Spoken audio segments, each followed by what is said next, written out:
ya está intomable. Bueno, vamos con la segunda parte. Es un poquito más corta.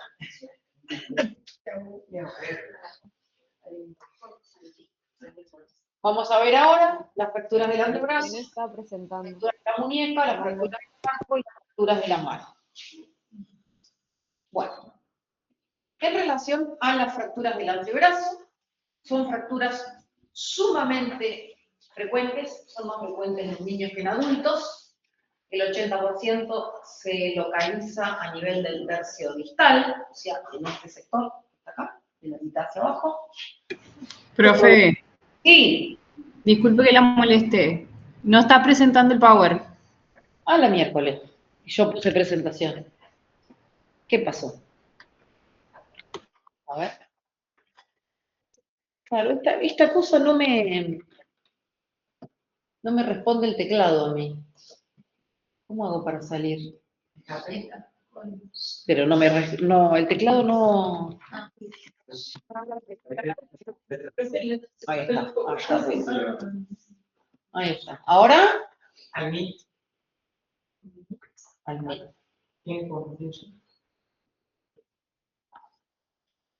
Ah, mira.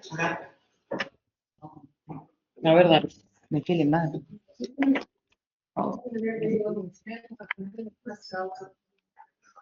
¿Está? Es la 2, sí. Ah. Ahí está.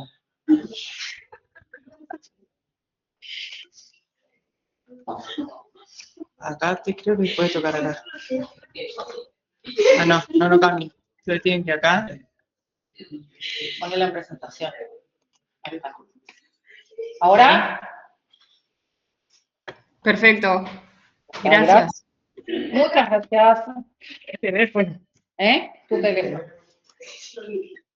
Bien.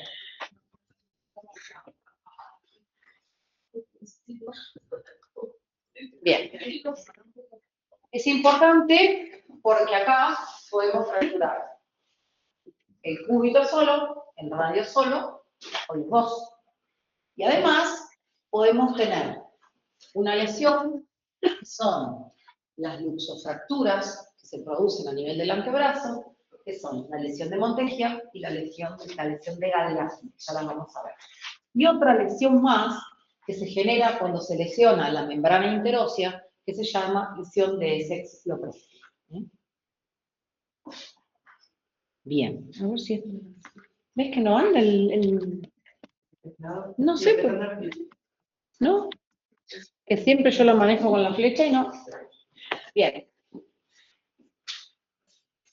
Generalmente el desplazamiento de este tipo de fracturas va a depender de la localización de la fractura. A veces las fracturas, los desplazamientos pueden ser longitudinales, o sea, a través de los flexores o los extensores, o laterales y rotatorios, que van a depender de los pronadores y los supinadores. Esto quiere decir que la mayoría de las fracturas de los adultos, cuando se fracturan ambos huesos, un acortamiento con un gran desplazamiento. En los chicos, en general, son fracturas en tallo verdes y esto no se genera. Pero no es el tema que nos involucra ahora. Pero lo dicho. Bien.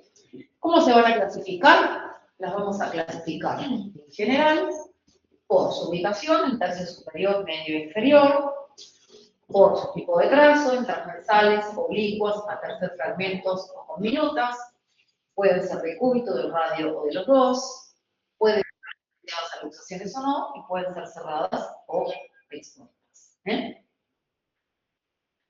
¿Cómo más pueden ser?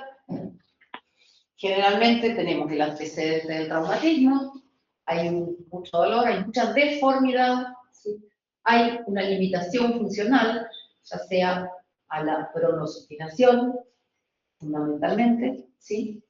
Y además, el diagnóstico lo vamos a hacer mediante imágenes, radiografías y tomografías, y ante la sospecha de una lesión de membrana interósea, seguramente vamos a necesitar una ecografía o una resonancia magnética. Siempre que tengamos fractura del brazo, eso está siempre grande así, la radiografía debe incluir el codo y la articulación de la muñeca, porque muchas veces hay una fractura a nivel diafisario y se involucran luxaciones, tanto a nivel de la muñeca como a nivel del codo. Y si no los vemos, no los diagnosticamos.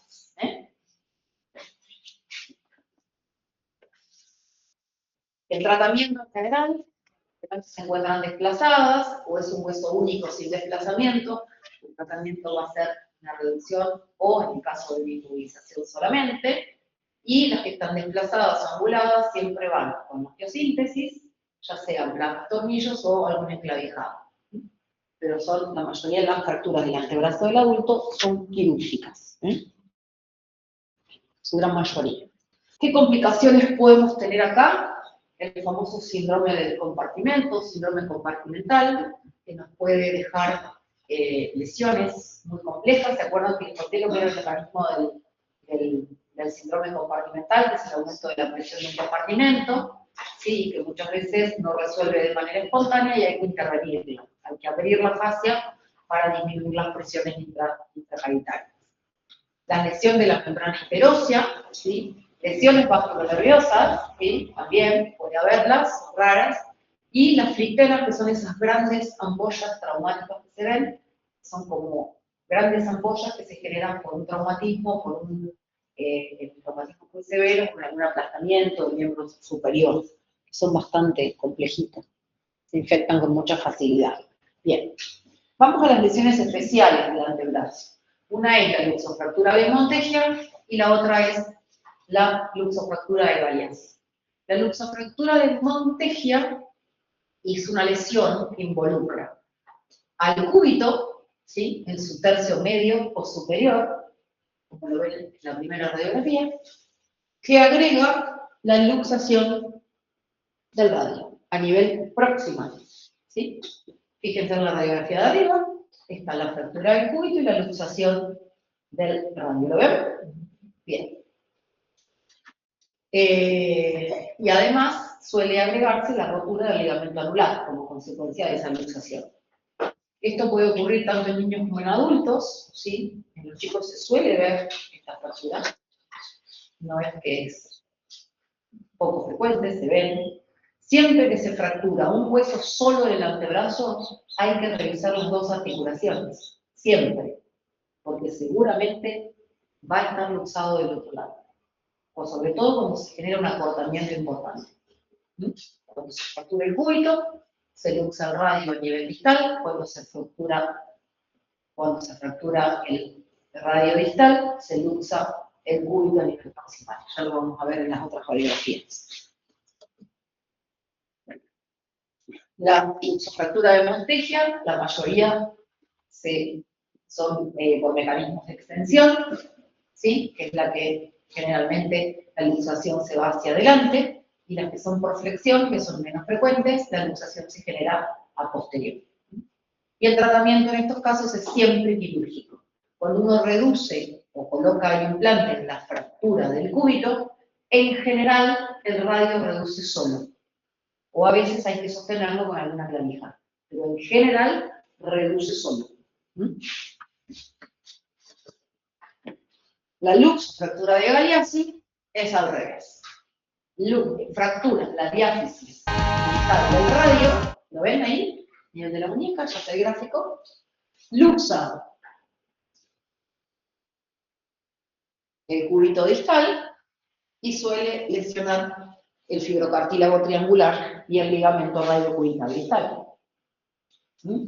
Bastante común, la imagen es bastante evidente de la luxación.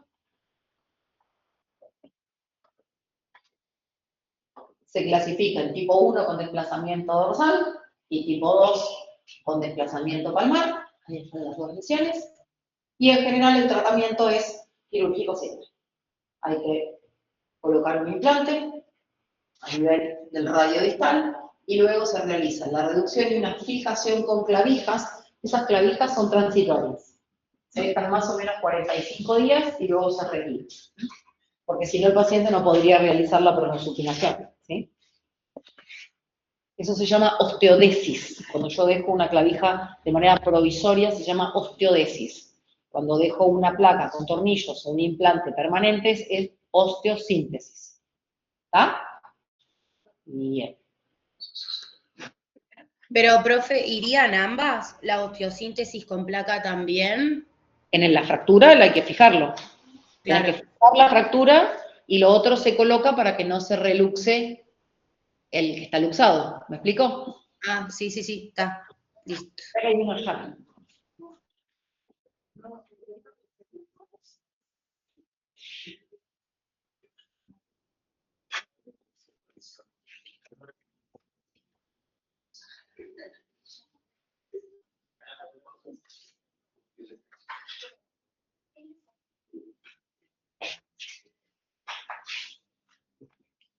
Lo que yo te mandé en el audio es que No vi nada yo por eso. Ella sin desguate, y el otro chico es zurdo. Ahí está. ¿se quieren fijar de nuevo? ¿Por qué les aparece ausente? Quiero ver cómo les aparece ausente. Lo que yo le mandé sí es que, porque pensé que era eso también, porque yo me pasó por la materia. Sí.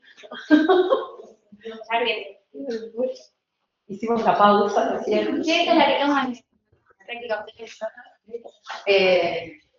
Hicimos la pausa. ¿Ahora sí? Ahí está. Sí, ¿Pero está. por qué le apareció ausente? A ver. No, el primero apareció el no aparecía la noticia. ¿Y ahora sí? A ver, fíjense. Pero la primera parte se decía que estuvieron ausentes. Claro. Sí, pero no aparecía el segundo. Otra cosa, ya que estamos acá. Revisen siempre el guaraní de que tengan las notas cargadas, ¿sí? Revisen siempre el guaraní después de rendir. Al menos una semana después del examen del recuperatorio, revisen, porque a veces pasa el tiempo y no revisan. Ya nos pasó una vez con un estudiante que no revisaba las cosas y había quedado con su guaraní, pero el gente pidió. Menos mal que yo tengo todo en papel, formato en papel. No, yo lo que te había mandado era una cita de espectro que dan en presentes. Claro, sí, eso ya lo sé. Eso ya lo sé.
Seguimos. Vamos. Fractura de Seglopresti es la lesión de la membrana interósea. Esto es una lesión. Es una lesión poco frecuente, ¿sí? Que puede pasar inadvertida. Es una lesión que muchas veces se ven las lesiones óseas y se olvidan de que puede estar la membrana interósea lesionada. Esta es una lesión que tiene fractura de la cabeza del radio, tiene luxación de la radio cubital distal y suma el desgarro de la membrana interósea. Radiográficamente la lesión de la membrana interósea no la vamos a ver, pero vamos a notar una disociación a nivel de la movilidad. ¿Alguien le injerta un antebrazo? ¿Se para acá adelante? Acá ven de casa, en este lugar.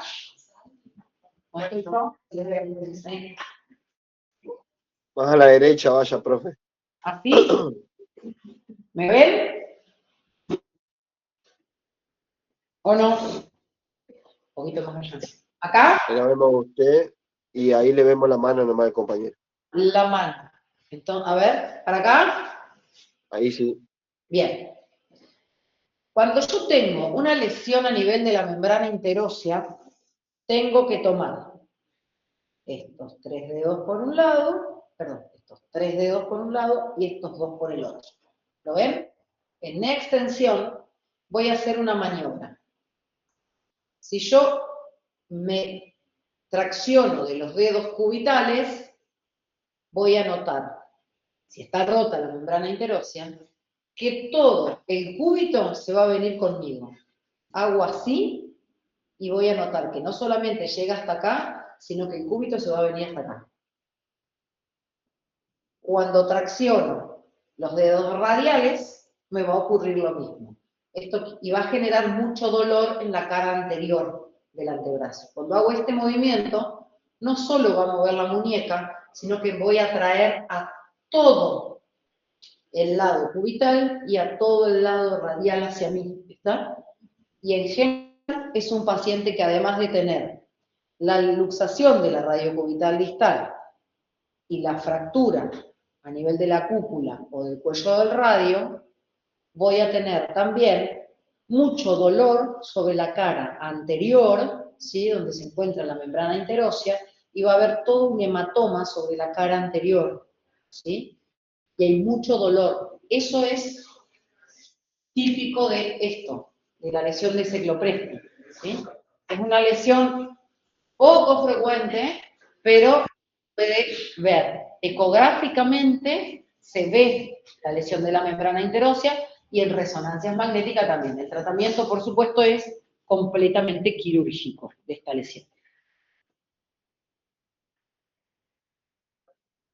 Bien. Vamos a las fracturas de la muñeca. De todas las fracturas del cuerpo, diría yo que es la más frecuente de todas. Es el traumatismo más común de todo el sistema musculoesquelético. Y quizá es una de las más complejas que pueda haber.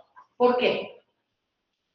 Su incidencia es bastante alta, es más frecuente en adultos jóvenes, en mujeres posmenopáusicas, por la osteopenia y la osteoporosis que se puede generar, y en los niños es común, pero es común la lesión extraarticular, ¿sí? En tallo verde, que ya las vamos a ver el cuatrimestre próximo. Porque también son comunes los desprendimientos epifisarios, ¿eh? Es una afección muy común.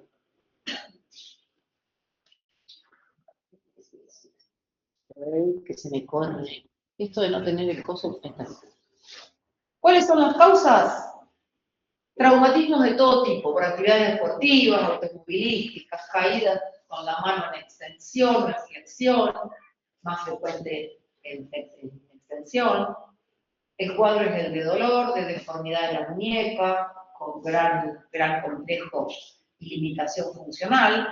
Es la fractura más común por la caída. Lo primero que ponemos cuando nos caemos es la mano en extensión. Y depende de la posición que vaya a estar esa mano, es la lesión que podamos llegar a tener.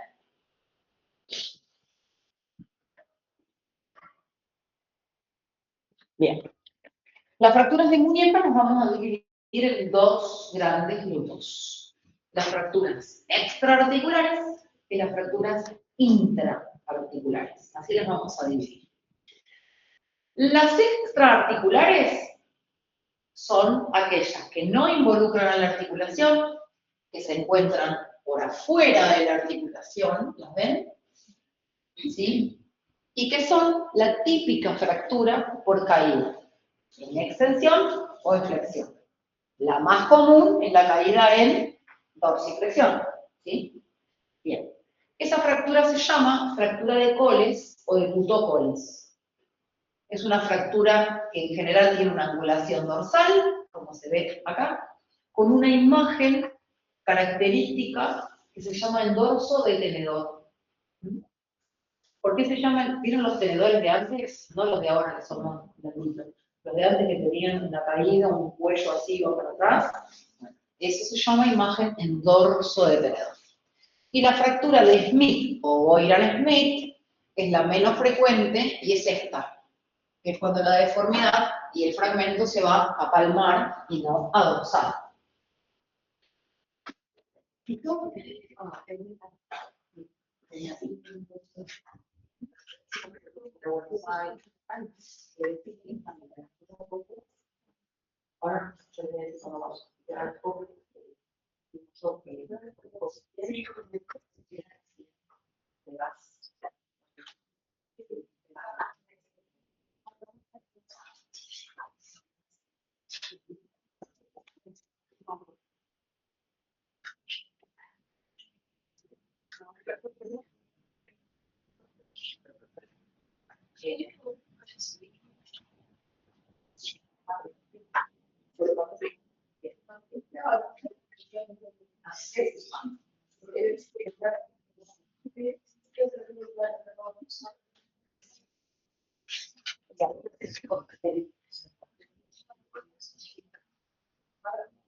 No, porque siempre nos gusta.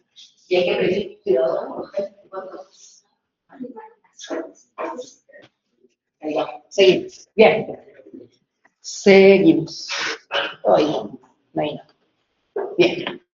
Y las intraarticulares, que se dividen en dos grandes grupos, van a encontrar, cuando sean fracturas de muñeca, y hablemos de las fracturas intraarticulares, van a encontrar clasificaciones importantes. La clasificación de Fernández, la clasificación de Charles-Mellon, son todas clasificaciones de los fines quirúrgicos, y son bastante complejas, ¿sí?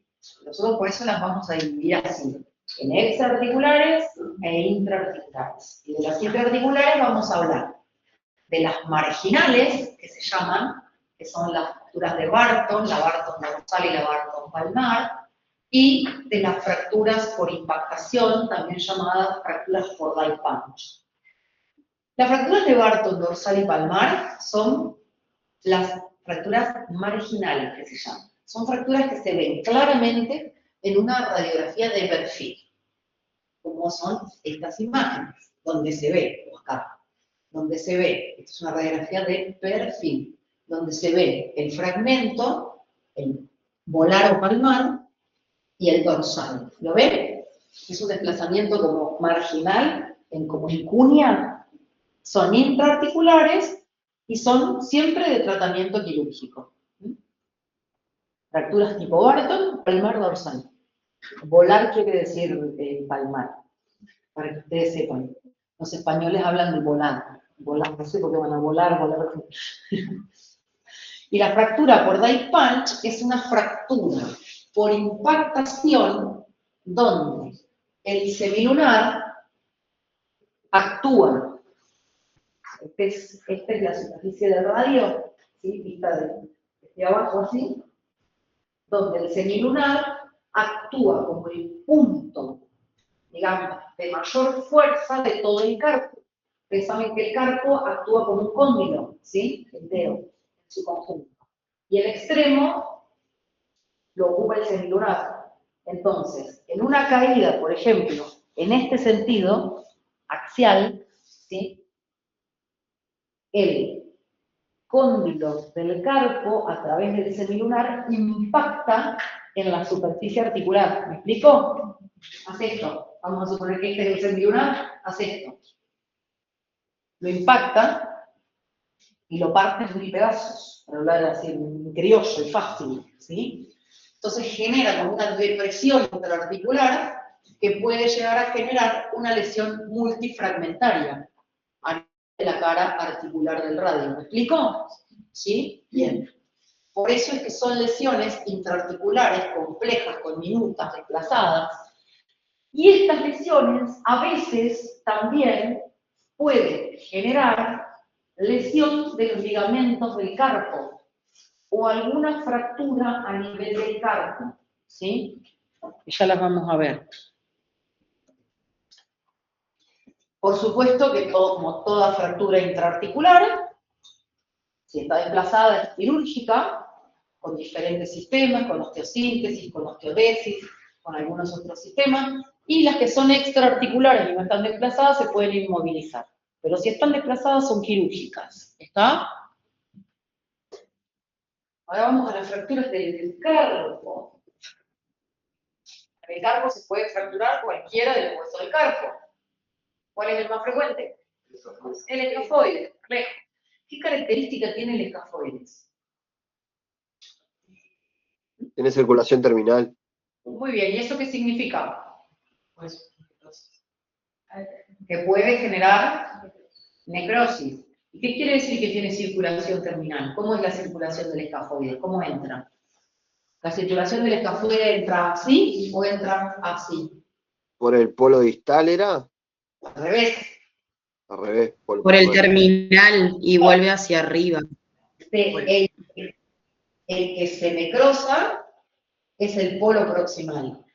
Ingresa de distal a proximal. Por eso cuando la fractura se genera del cuello hacia atrás, lo que se necrosa es la parte más proximal. ¿Está? Es como el astrágalo. ¿Sí? La circulación entra de distal a proximal. El astrágalo se comporta igual que el escafoide. Cuando veamos la semana que viene fracturas del astrágalo. Bien. Lejos el escafoide es el más frecuente de todos los lesionados y es del que vamos a hablar. Bien. ¿Qué es importante saber en relación al carpo? Esto que está acá. El semilunar es un hueso clave dentro del carpo. ¿Por qué? Porque es el que va a determinar, ¿sí?, la estabilidad del carpo a nivel de sus ligamentos. Porque las fracturas son más comunes a nivel de escafoides. Pero el hueso clave del carpo es el semilunar. ¿Por qué? De donde salen dos ligamentos fundamentales. El ligamento escafo semilunar, que es el que da la estabilidad dorsal, que cuando se lesiona genera una inestabilidad a dorsal. Y el semiluno piramidal, que es el que da la estabilidad a nivel palmar.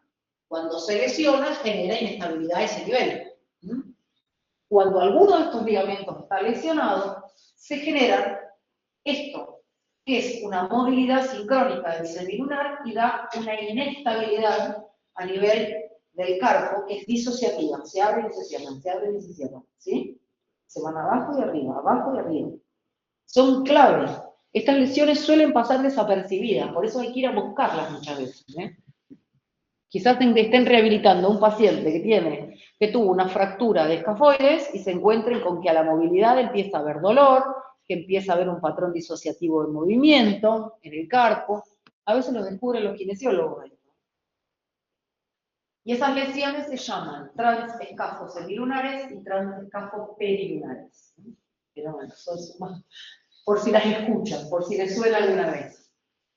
Vamos a la fractura del escafoide, corresponden entre el 50 al 80% de las fracturas del carpo. Tenemos que saber que el escafoides está tapizado prácticamente todo por cartílago articular y que tiene circulación terminal. Ahí está la circulación terminal, ¿la ven? Interesa por acá, y cuando la fractura se genera del cuello hacia distal, generalmente el polo proximal suele necrosarse.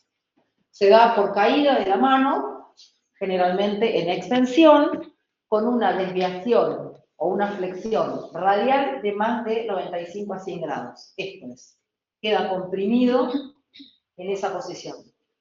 Ahí. Y suele fracturarse con bastante frecuencia. Siempre hay que buscarlo.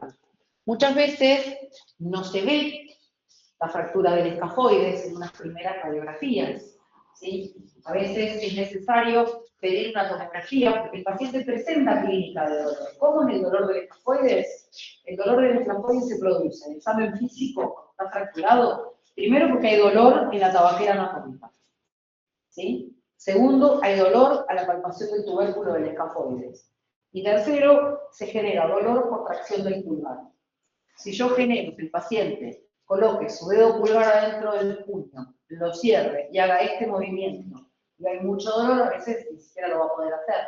Si hay mucho dolor, tengo que sospechar que hay una fractura del escafoides. A veces, en una radiografía no se suele ver, es necesario esperar, inmovilizarlo, esperar unos días, hacer una radiografía de nuevo, o en su defecto, pedir de ingreso una tomografía, para evaluar y ver si está fracturado. Bien. ¿Qué más? Nada más. Uy, se me fue. Uy. Bien. ¿Cómo se clasifican? Esto es para que lo sepan, lo tengan en cuenta para el día que empiecen a trabajar. Pueden ser del tubérculo, del polo distal, de la cintura o del polo proximal. Y además, la clasificación de Herbert, que es la que usamos nosotros en relación al aspecto quirúrgico, digamos, es la fractura aguda estable, la B es la fractura aguda inestable, ¿sí? La C es el retardo de consolidación y la D es cuando se encuentra en pseudoartrosis. Pseudoartrosis es el fracaso completo de la consolidación. Y ese fracaso de la consolidación se suele generar por la necrosis del polo distal, del polo proximal. La necrosis del polo proximal, que es la complicación más temida a nivel del escafoides.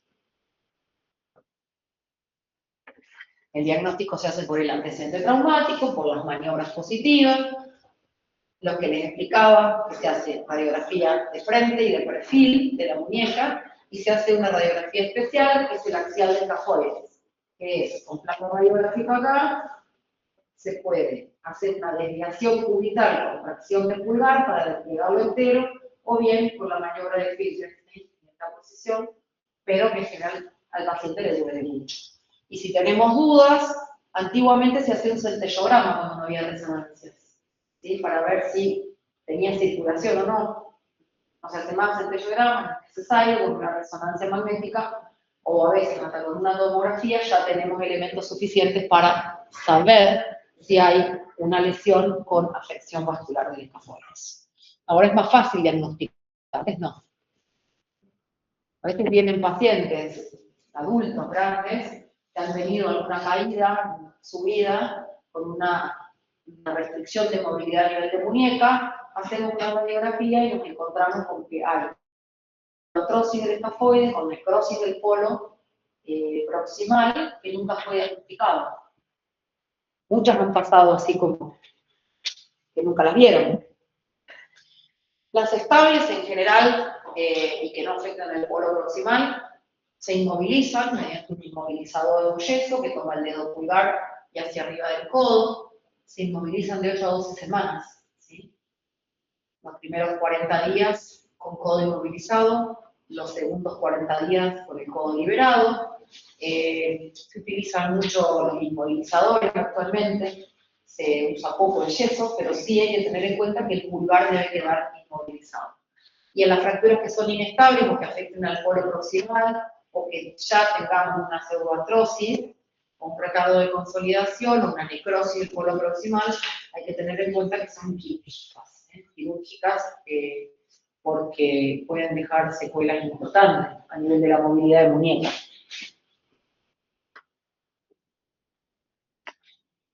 Bien, las complicaciones son por el tema de la vascularización, porque tiene circulación terminal, y son el retardo de consolidación, la pseudoartrosis, la necrosis del polo proximal, y son todas de tratamiento quirúrgico. ¿Está? Eso es lo que tiene el escápulo. Con el astrágalo en el pie pasa algo parecido. ¿Y qué otra cosa más tiene circulación terminal? La cabeza del tren. Muy bien. Se comportan más o menos igual. Vamos a las lesiones de la mano. Bueno, las lesiones de la mano las vamos a dividir en la fractura de los metacarpianos, ¿sí? Y de las falanges, de la segunda a la quinta, y después a todas las lesiones que pueden involucrar al pulgar, ¿sí? Primer metacarpiano y primer dedo, ¿está? Bien. ¿Qué puede haber a nivel de los metacarpianos y de las falanges? Podemos tener fractura de todo tipo. Diáfisis, oblicuas, de las regiones distales, de las regiones más proximales.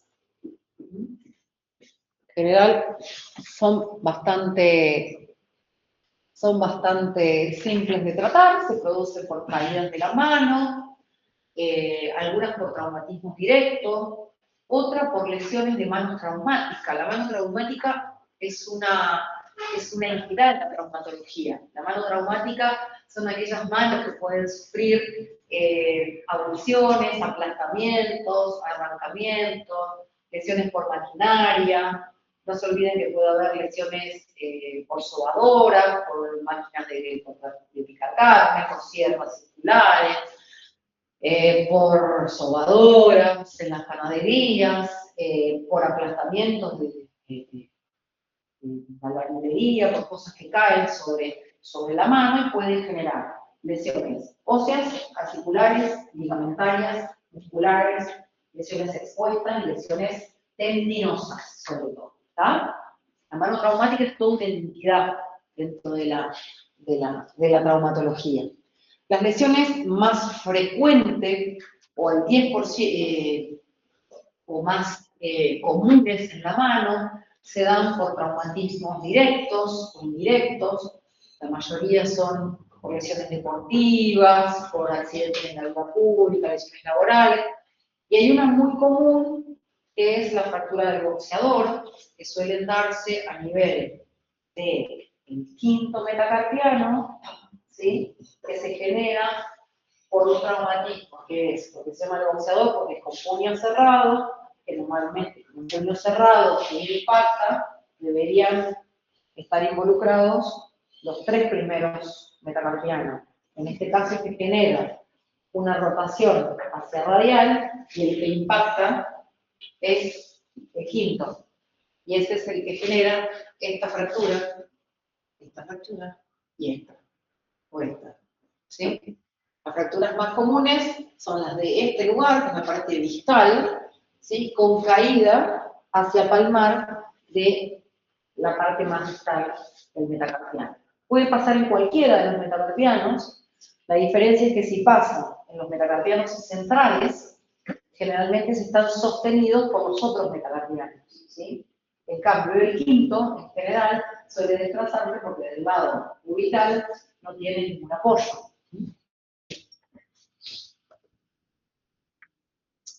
Bien, tanto los metacarpianos como las falanges del segundo al quinto pueden lesionarse a nivel de la base, de la diáfisis, del cuello, de la cabeza. Esa sería su clasificación de acuerdo a la localización. Pueden ser estables o inestables, y podemos buscar también o clasificarlos por su grado de confusión. Cuando se encuentran acortados, ¿sí? acortados o rotados, hay que intervenirnos, ¿sí? Porque si no nos va a dejar una rotación o un acortamiento a nivel de toda la línea que sigue a continuación. Sobre todo si es del metacarpiano, la falange se va a rotar. Y en vez de cerrar el puño ahí, algún dedo cuando lo cerramos se nos va a cruzar por encima, ¿sí? Entonces es importante que no queden rotados fundamentalmente. Quizás los acortamientos son más tolerables que las rotaciones, ¿sí? La deformación de la mano, cuando se genera un traumatismo sobre la mano, no siempre es tan fácil de evidenciar. La mano es, en general, reacciona mucho, con un cuadro inflamatorio bastante importante, la mano queda sumamente inflamada, inflada, podríamos decirlo, en un término un poco más burdo, con mucho edema. Siempre tenemos que evaluar y buscar la alineación de los metacarpianos, la alineación de los dedos, si los podemos mover, fijarse que todos apunten al tubérculo del escafoides en el momento de la flexión, ¿sí? Y bueno, y explorar cuidadosamente el aparato tendinoso, flexores y extensores, y sobre todo la parte neurovascular, ¿no es cierto? Que no vaya a tener alguna lesión vascular. Bien. Lo vamos a ver mediante radiografías. Si necesitamos algún estudio particular, utilizaremos una tomografía. Las estables sin desplazamientos y sin rotaciones se van a inmovilizar mediante una férula. Algunas tienen específicamente para cada uno de los dedos que necesita inmovilizar.